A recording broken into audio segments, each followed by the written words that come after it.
Farrugia Peinture réalise des travaux de revêtement depuis plus de 30 ans. Il est 6 heures du matin et tout le monde est déjà sur le pied de guerre. Aujourd'hui justement, comme c'est le cas une fois par mois, c'est le jour du recyclage des déchets collectés dans les chantiers.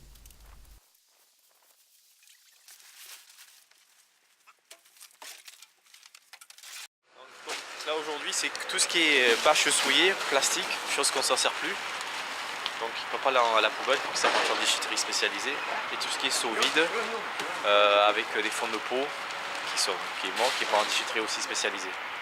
Donc là aujourd'hui on va charger la voiture.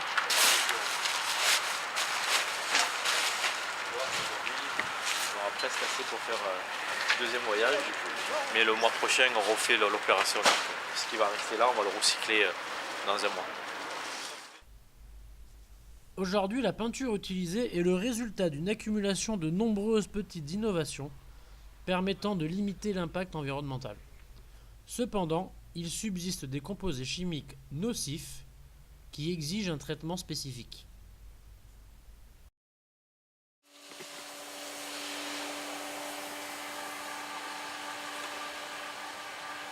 Tous les petits résidus en suspension sont concentrés dans cette pâte.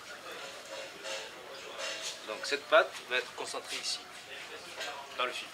Une fois l'évacuation faite, on tire le filtre, on laisse sécher la poudre. Donc on pourra la recycler plus tard.